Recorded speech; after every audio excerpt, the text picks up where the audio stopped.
school for online learning. But that's only a small part because largely they focus on B2C strategy as one of the strategies for the market. So you have these B2B and B2C both kind of companies. That's part one. Part B, in terms of the segments within the education technology industry, you see that there are certain companies which focus on K-12 segment. What do we mean by K-12 segment is that this is kindergarten to 12th level. In India, we have this currently 12 plus 3, 10 plus 2, plus 3 or 4 kind of system.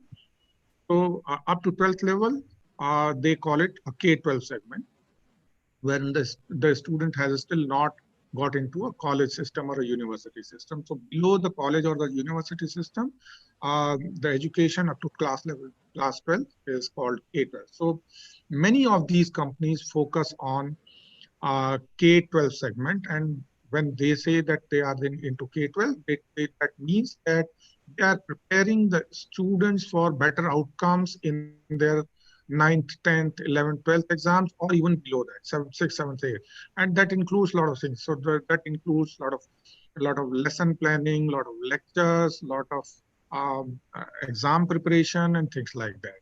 So those are the kind of services that are offered by companies like Byju's and Extra Marks, etc., wherein the entire content is delivered using a mobile app or a laptop or a desktop-based application.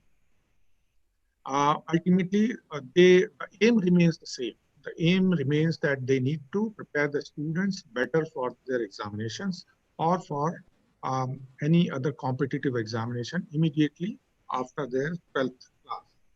So that's one of the segments. Another very popular segment in this industry is test prep market. And as the name suggests, it is test preparation market. In the short form, it is called as test prep market, which is like right from any IIT, JEE, or a medical entrance examination, or for that matter, the government recruitment examinations, staff selection commission, bank PO, all these examination preparation, even for that matter, even the IAS and PCS and the civil services kind of examination preparation, is called a test prep market. It's huge, and some of the players also prepare the students for international examinations like TOEFL or GRE or SAT or those kind of examinations, also using technology. So that is another market segment where a lot of players are already working. There is another segment which is your professional skill development market. So you have those players like Upgrad and Great Learning and Unacademy, etc., which is there in the professional education market, which is below the university education, largely catering to the working professionals, where the working professionals are having a certain number of years of experience, though are willing to enhance their skills in a particular domain, and are looking for ease of use and some amount of flexibility in terms of their learning. They typically look up to these kind of services, where companies like Upgrad and Unacademy, etc., they prepare them for better career within the existing domain wherever they are working, or sometimes even the outside their domain also. And a lot of upcoming technology-related programs like data science, like machine learning, artificial intelligence, and things like that, they are there. Then comes another segment, which is again a high-end professional development market, which is typically done with some kind of collaboration with top institutions like IITs and IIMs, and these are highly prized programs for executive development, again for aiming at working professionals with considerable amount of experience in the industry, sometimes around 10 years plus kind of experience, where a senior executive development programs are delivered using technologies. That's another market. Then there is another segment for MOOCs. Now, MOOCs is considered to be massive online open programs or massive online open courses, which is a short program. Typically, any program which is in the university parlance is 1 credit or 2 credit kind of program is considered to be a MOOCs program. So you have MOOCs, large MOOC, international MOOCs players like Coursera and edX, where you have those short courses. Any course between 30 hours to about 200 hours kind of program is considered to be a MOOCs program and offered by freelancers sometimes, offered by freelance experts, and sometimes even by the institutions, international institutions, Indian institutions, everyone. In fact, Government of India, UGC, also have their own MOOCs platform called SWAYAM, where all Indian universities can use SWAYAM platform free of cost and launch their own MOOCs courses. So massive online open courses. So the concept of MOOCs is, as it suggests, that open. That means that anybody can join and you can learn for free. But ultimately, if you want a certificate from that particular university, then you have to appear for an examination and you have to pay the examination fee. If you don't want to get certified, you want only learning part, you can join and learn for free. That's the concept that most of the MOOCs platform follow. Then you have another growing segment in this country, which is online program management companies.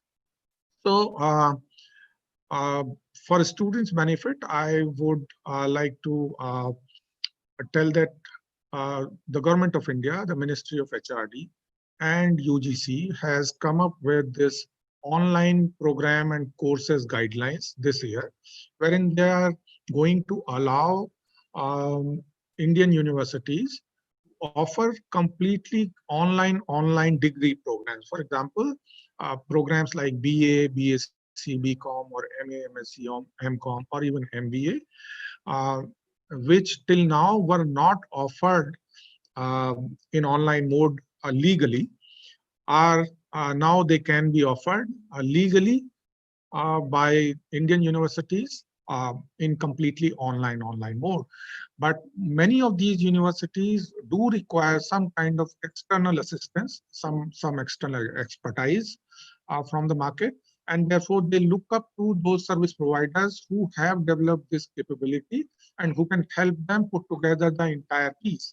And when I say entire piece, I mean that all the technology platforms, so a student management system, a learning management system, a mobile app, the payment gateway integration and things like that, and also help them build the digital content. So a lot of interactive videos, simulations, animations in the content, digitization of the content, and e-learning content preparation.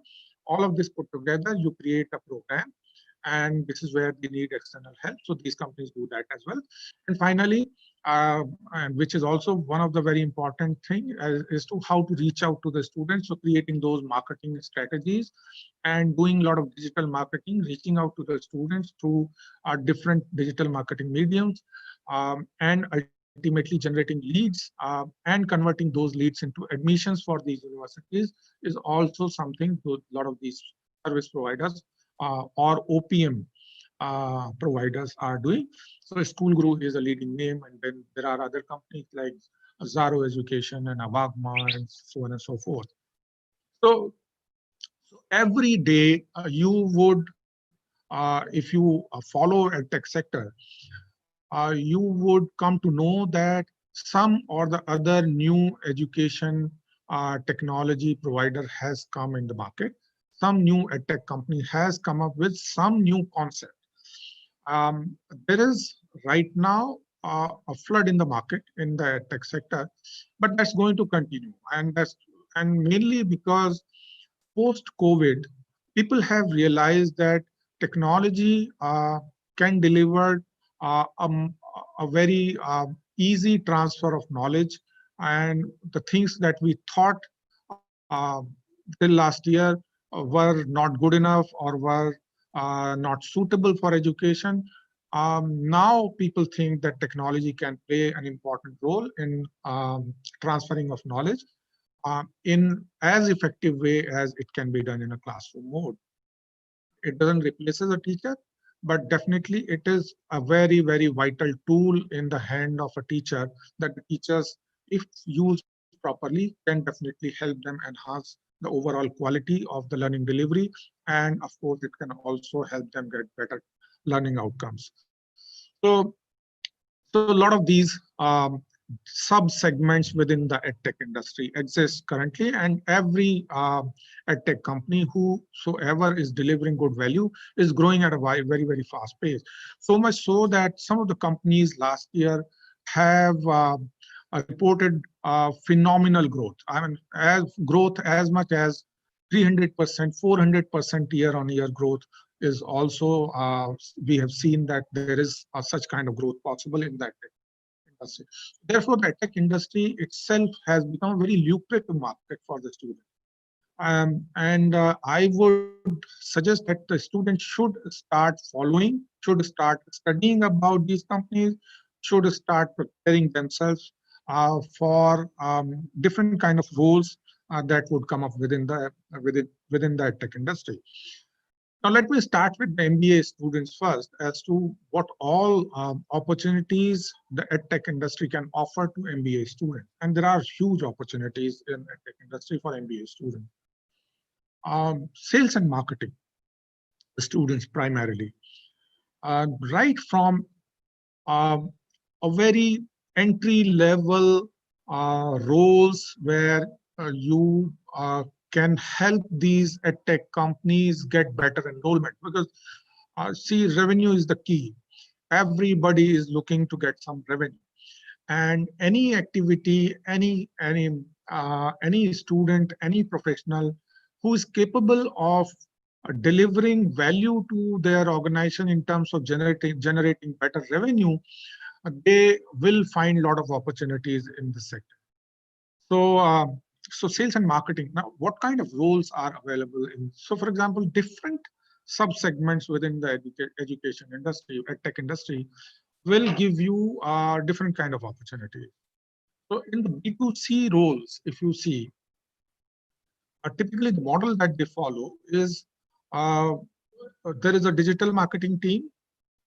So, students who are specialization in marketing or especially digital marketing can get into those kind of entry roles in the digital marketing sphere in that. So you need to brush up your digital marketing skills, do a lot of projects, do some internships if possible before you start looking for a job in the tech industry as a digital marketing intern or as an entry level person in the digital marketing. That's part one. Part B is in terms of marketing, they also have another thing which is called BTL activities, below the line activities. So in the marketing term, the marketing students would know what do we mean by ATL and BTL activities. So you have above the line and below the line activities. Typically, so below the line is where you reach out to your potential customer in a direct fashion, doing some geography-based activities, doing some activities wherein you get an opportunity to directly interact with your potential customer. So you must have seen a lot of these guys, putting a stall or a kiosk in a let's say in a mall or at airport, and they would be trying to convey some value about their product and services directly by directly interacting with you. They would say that I represent this in this organization and we are doing this and we are doing that. So these are the kind of activities which fall under the BTL area. And so but then things have to be organized, things have to be properly thought through, things have to be prepared. So as a marketeer, you need to think about what all actions, what all activities you need to do to generate good amount of leads, and finally you need to work on those leads and convert those leads into your customers. And so a lot of such activities are done by these companies, and BTL activities play a very important role in generating revenue for these EdTech companies, and a lot of such opportunities exist at entry level. Another thing is your B2B strategy. So these companies reach out to academic institutions in a big way. If you talk any principal in any school these days, every day the principal would be contacted by 2, 3, 4, 5 uh, salespeople who are trying to uh, uh, convince the principal about the kind of value that their services or their solutions bring for their students. And they fix up their appointments telephonically, they come, talk to the principal. If required, they ask them to give them an opportunity to interact with the student in some way. Sometimes they put a kiosk there inside the school and talk to the students. Sometimes they gather all the students in uh, one seminar hall or some hall where they convey the entire value of their product and services to the student and try and convince them to become their customers. So that's another B2B line of activity that at entry level. And I'm talking about the entry level jobs right now. I'm not talking about a higher up level because that won't make much of a sense right now. So going forward, of course, we can get, but as you enter into the entry level roles, uh, most of these edtech companies being startups offer you a much better career progression quickly as compared to bigger organizations where things are much more uh, specialized in nature, and you don't get an opportunity to kind of work in a cross functional role, and therefore the your visibility is rather limited. When you work in a startup, it gives you an opportunity to work in a cross-functional role. And when I say cross-functional role, that you might end up being the sales and marketing guy both. So you might be working with the marketing department, but at the same time, you might be also doing a lot of sales activities, and you might end up also interacting with your clients for operational reasons also. So that gives you an opportunity to learn so many more things as compared to a role in a bigger company where you are expected to do only the things that are part of your KRA and not beyond that, and which gives you a much narrower view of your role. And so both these kind of roles have their own pros and cons. But as someone who is getting into an entry level role, I would recommend that you should try and learn more and more about cross-functional activities within your organization. So you have these kind of roles available. Then you have a much larger B2B kind of roles available where you are expected to set up a partner network. So for example, a lot of these edtech companies set up their own franchisee model, wherein they say that, for example, test prep companies. So test prep companies, typically they follow a blended learning model where they follow the online learning model also, but at the same time, they appoint local franchisees of their brand also, where the student can also get some face-to-face training also. So in such blended learning model, where you use technology also and where you use the face-to-face method of teaching also, they have to set up that what we call as a hub and spoke model, where you have to set up those local franchisee network also. And in this case, an entry-level executive is typically required to go and talk to local training providers, local tuition providers, local small skill development centers, and talk to them to start also offering the services, products and services offered by your company.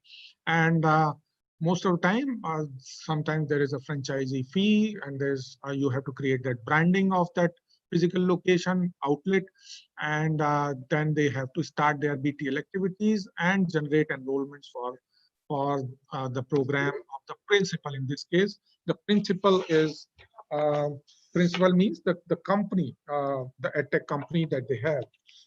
Um, all these things are very, very important um, from the BTL point of view and from the career point of view uh, in the tech industry. So a lot of such opportunities exist in the tech industry. Students need to, I would say that as MBA students, you need to look at all these development very, very closely. Um, if not daily, at least once a week, you try and learn about the latest development in the tech industry. Try gathering more and more information. See which kind of role excites you, whether you would like to get into marketing, you would like to get into sales, you would like to get into operations, and start preparing yourself for that. The next kind of roles which are available are in the technology area. So, for example, students in the computer science domain, or those who are willing to get into a technology related role. Not technology related role doesn't mean essentially that you have to be a software developer. You can be also someone who will be managing the operation, because most of these companies already have their own platforms. So platform development is not something that is always required, but you do need someone to on day-to-day basis to manage the operation, because when you have large student numbers coming to your platform, managing them on your platform is another kind of challenge that these companies face. Just give me 1 minute. I'll take 1 minute. I think I need to connect my laptop with some power.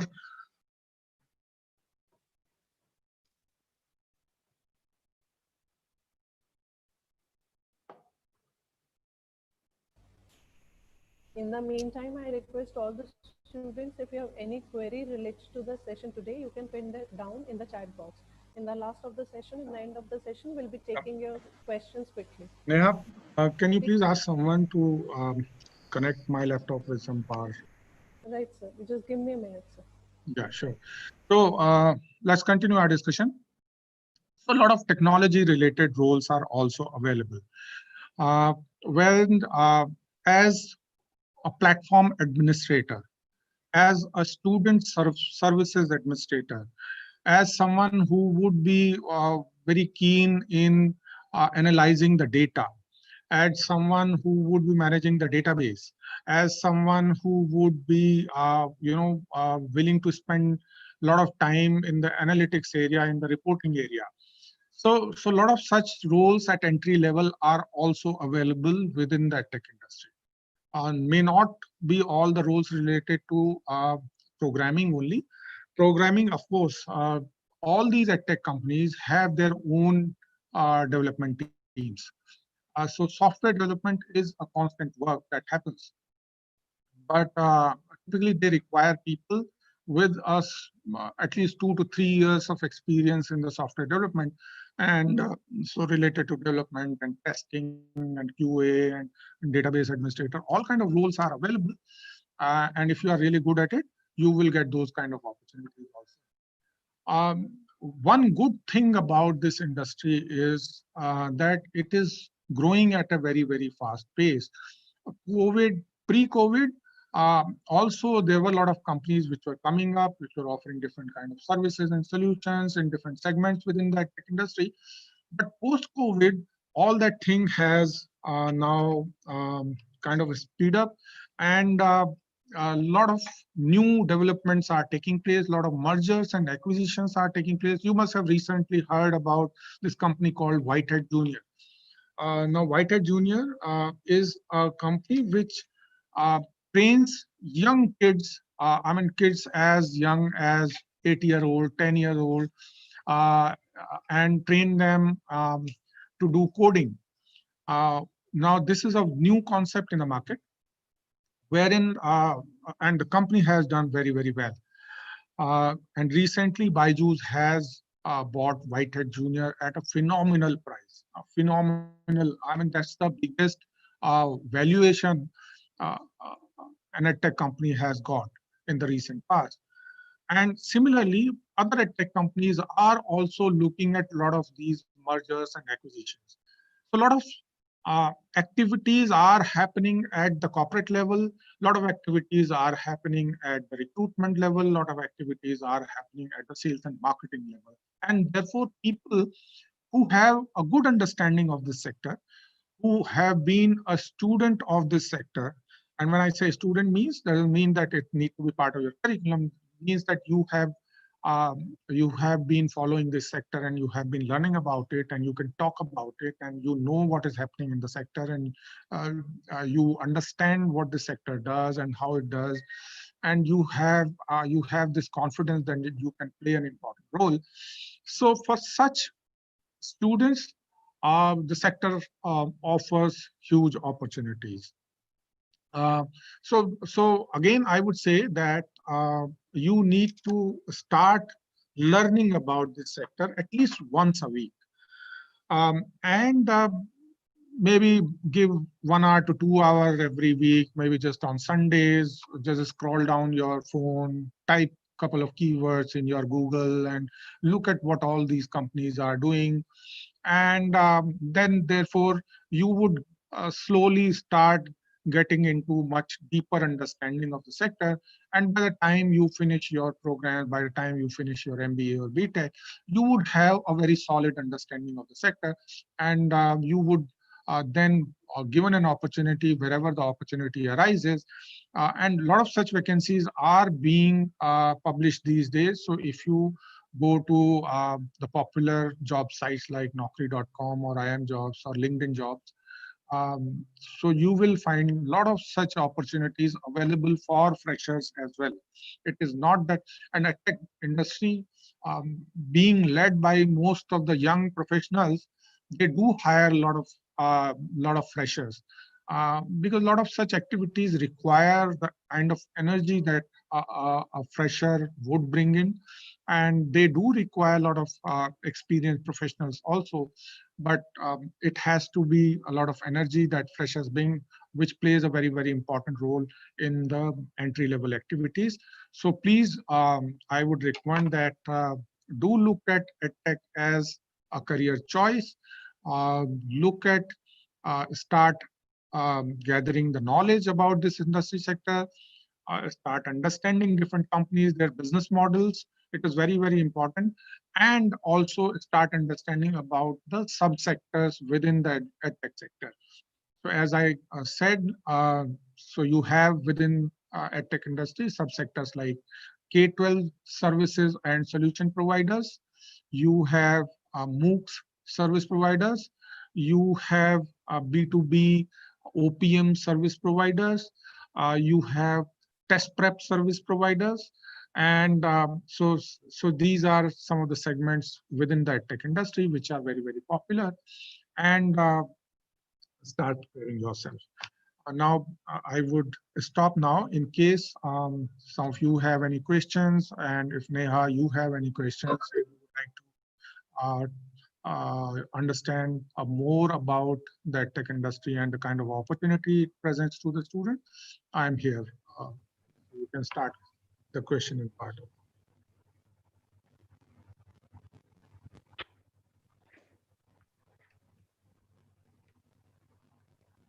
Yes, Dr. Vishal. Students can also type in the question to the chat box. If the students have any any query or any question, they may type into the chat box.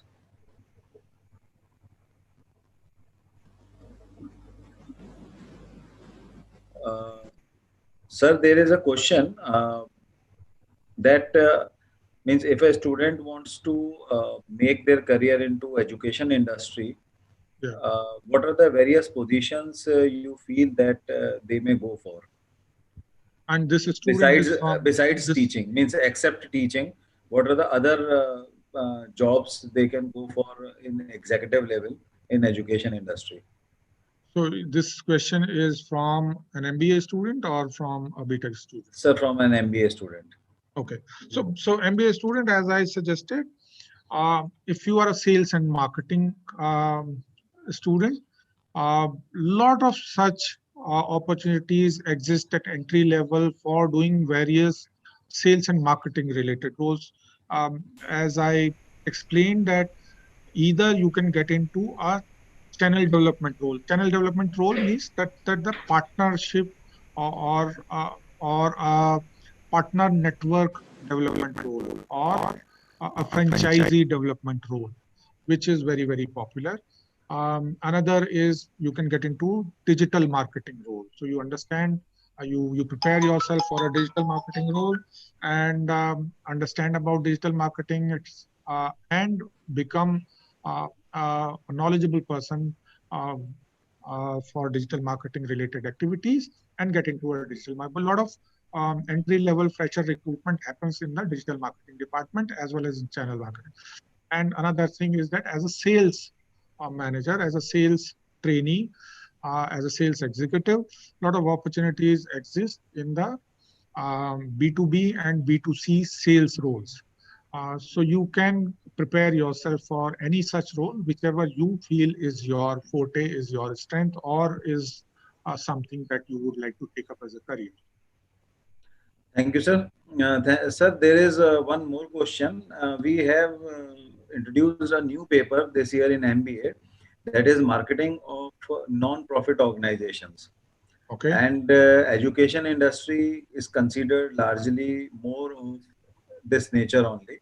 So one of the student has a query that they want to learn from you, that how the marketing of a commercial organization and education, which is a non-profit making business, is, how does it differs from each other? Okay, so when it comes to non-profit making organizations, a very popular method of sustaining a non-profit making organization is by way of generating a lot of CSR revenue.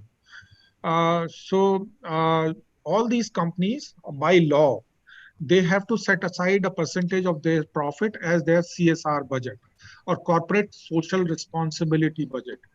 A lot of these NGOs, they have appointed their fundraising managers who talk to these CSR managers inside the companies and explain the kind of value that they will give in case they release some of the CSR funds for their organization, what all social activities they will do for the upliftment of poor, for the upliftment of women, for spreading awareness about, let's say, diseases, for cleanliness and things like that. So a lot of such NGOs and also education related. So a lot of skill development companies, for example, those who have partnered with NSDC and other skill development agencies, they appoint fundraising managers. And the job of the fundraising manager is nothing but he's a B2B sales manager to me.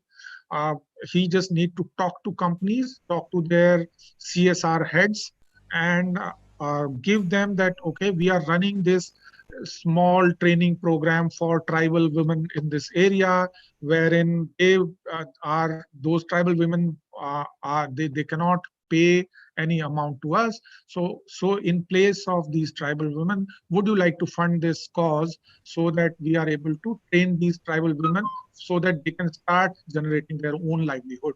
So these are the kind of opportunities are available. But at the end of the day, it is a sales role. It is a sales role, but because you are doing it for an NGO or doing it for, let's say, a training company or an education company, we're talking to a CSR head of a large multinational company, so that this large multinational company can give some amount from their CSR fund to your company. It's a typical B2B sales role. But yeah, because being an NGO, you still don't call it a revenue, you call it a CSR fundraising. So, sir, we can say that most of the companies are doing their marketing, but not directly as a marketing, but they are doing it in form of CSR or some other publicity sort of a method, not directly the marketing way. Yeah, because when you go and when you want to channelize the CSR funds of a large corporate, you have to show them that what all changes in someone's life your company is capable of bringing. and therefore you need to show them that this is the social cause for which your company is working. And because most of these social cause, the beneficiaries are very poor people, and those poor people cannot afford the services of your company. Therefore some kind of social spending is to be done, and that social spending comes from the CSR funds of the corporates. So it's a sales role, Dr. Vishal, but at the end of the day, you have to follow the same protocol that a sales manager would otherwise follow in a B2B segment. Right, sir. But for regulatory purposes, it remains a non-revenue, it remains a CSR fund generation role for you. Thank you very much, sir. Thank you very much. One question from a student side is, one student from MBA, he is asking that how can we measure our preparedness for the current scenario as all the things have changed due to COVID-19? That's a wonderful question. And I think the first thing is the desire that you want to increase your knowledge levels or skill levels. And I'm very happy that the student has asked this question. And that shows that the student is really interested in doing something for himself or herself. Um, so the measurement is all about the feedback that you get from the people with whom you work. Okay. So this feedback must come from first from your teachers, your colleagues, and I would suggest you start doing small projects. And the project may be as small as conducting a local market survey. Okay. You do a local market survey on some topic. You prepare that survey with the help of your faculty members. Go do that survey based on that interaction with your clients or the people that you are going to survey. uh, you will keep on gaining the confidence of talking to the people going in the market, and you would have a much better understanding about the things as compared to someone who is trying to prepare himself or herself uh, through literature or through internet research or through books only. So start doing activities on the ground, start meeting people, start interacting with them. Also, I would suggest that you do small internships. Now, these internships may be absolutely what you today consider is a waste of time. Today, you might consider that, okay, I'll not do this telecalling job. I'll say if somebody is offering you a job as a telecaller, you do that for some time. They are not going to, put you behind some bar where when you say that, okay, if you don't like it, leave it. But ultimately, you start experimenting with it. Start experimenting, give your best. The reaction of your peers and your superiors and your colleagues and your mentors, your faculty members will be the right measurement for you that now you are fit for this role going forward. If you do, let's say, you do an internship in an organization and you want to leave after 3 months, and after 3 months your supervisor comes and say, no, tell me how can I stop you from leaving, tell me what do I do, let's raise your salary by another 1000 2000 rupees, you stop, and within a year I'll promote you to a team leader level. If that is the kind of remarks that you are getting at the time of leaving, then you know that you have gained the knowledge that you needed to gain. So you are fully prepared. So those are the kind of remarks which are the right measurement. So no other amount of online testing or a questionnaire would give you the right answer to your question. The right answer to your question is the feedback that you receive from your faculty members, from your peers, and from your supervisors when you work with someone. Either do a small project or you do an internship. Those are the kind of feedback which are very, very important for you to understand where do you stand.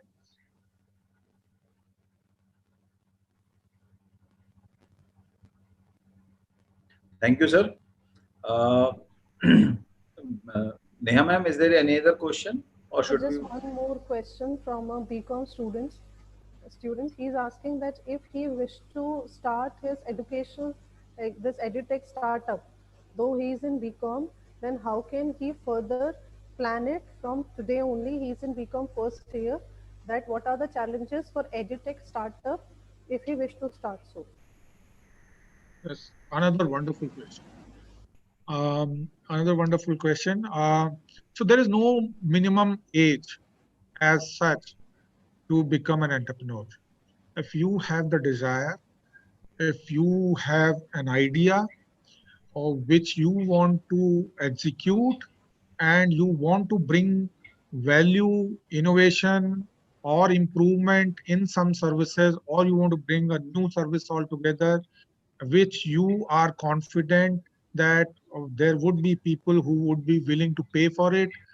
I think there is no minimum age. You can any time you can take the plunge. Uh, so I would definitely encourage people who would want to become an entrepreneur at any age. Uh, Now, how do you do it and how do you prepare yourself? Is that you start working on your idea first. You start interacting with people uh, who know the things in that particular sector. Start debating. A lot of these people will discourage you. A lot of people will say your idea is absolutely rubbish and nobody is going to pay for your idea. Don't get discouraged. A lot of such people will come forward. Uh, but you need to have that conviction within yourself. First, you start interacting, take feedback, do improvements, do refinements in your idea. Okay, that's the part one. So it may take some time, but you need to be 100% sure that now I have this solid idea which will give value to a lot of people, and the value is of this nature that people would also be willing to pay for it. Okay, there are a lot of such things which you do, but people say that I mean, I agree that you are bringing a lot of value. I agree that you have done this innovation. I agree that it is going to help me, but I'm still not willing to pay for it. I mean, so a lot of times you hit that hurdle. So make sure that your idea is such that people are willing to pay for it. That's part one.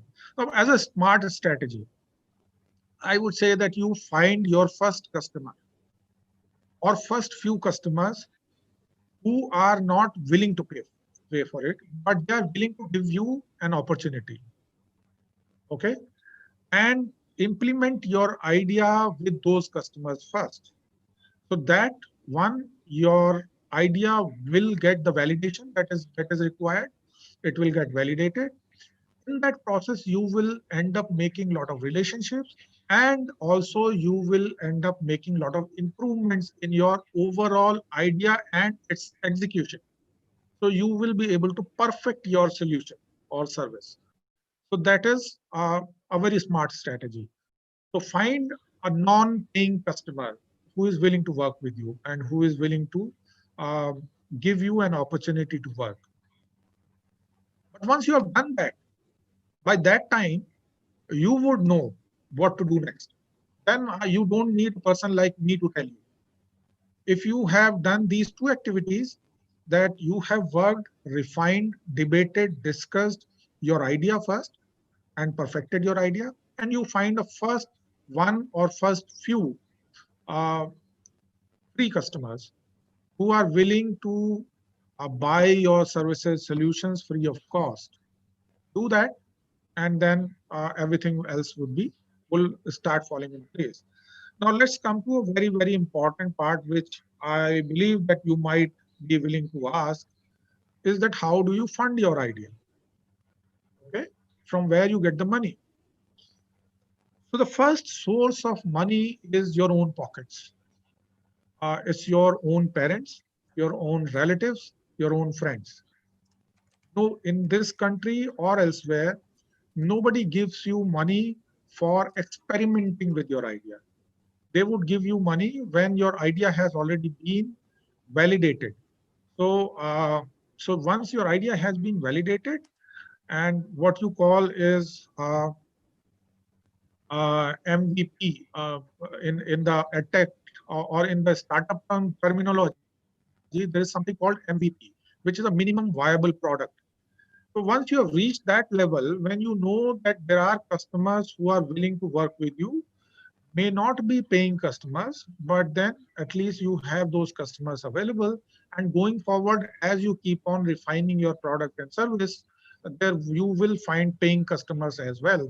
Once you reach that level, then you will find that there would be people who would show interest in your product and service. But the first funding, till you reach that level, has to come from your parents and dear ones who would have this confidence that what you are doing is makes sense, and therefore they would be willing to put in some money on your idea level.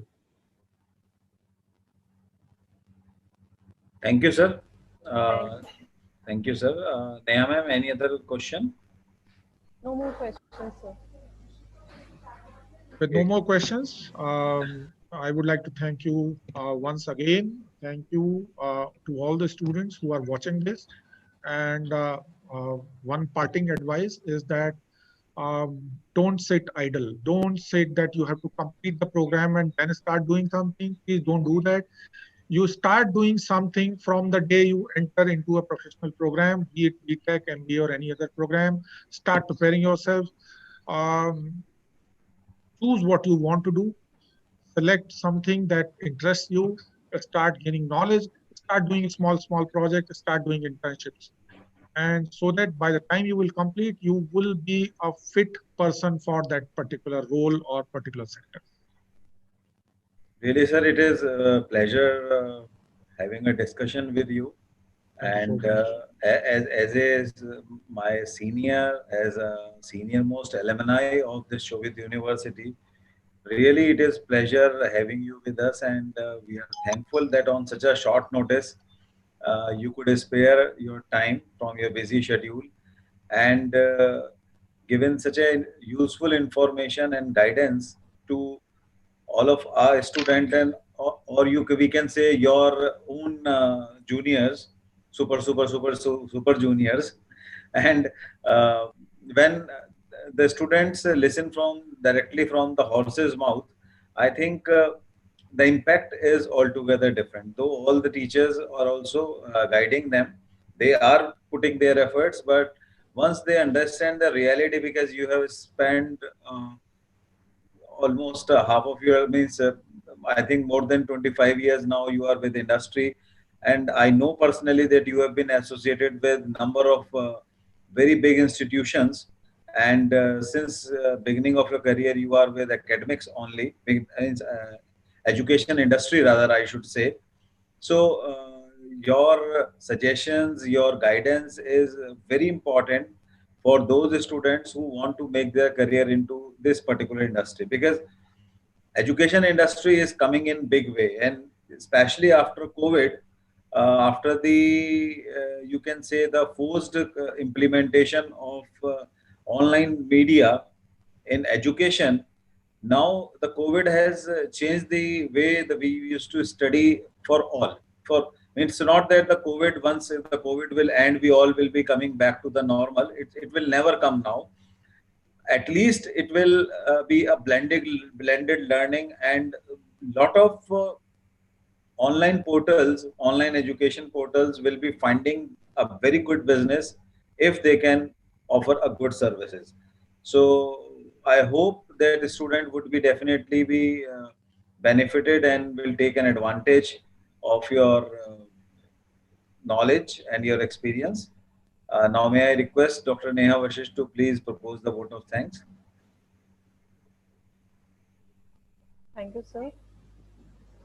First, I would like to thank Shobit University for providing us the platform to organize a webinar which is fruitful for students, for teachers, and for all of us. Thank you, Vipendra sir, for sparing your valuable time. Thank you, respected Dean sir, for giving me this opportunity, and for the students that from their daily timetable, they would be able to learn something different, which is very much prominent today. Thank you, Akhilesh ji.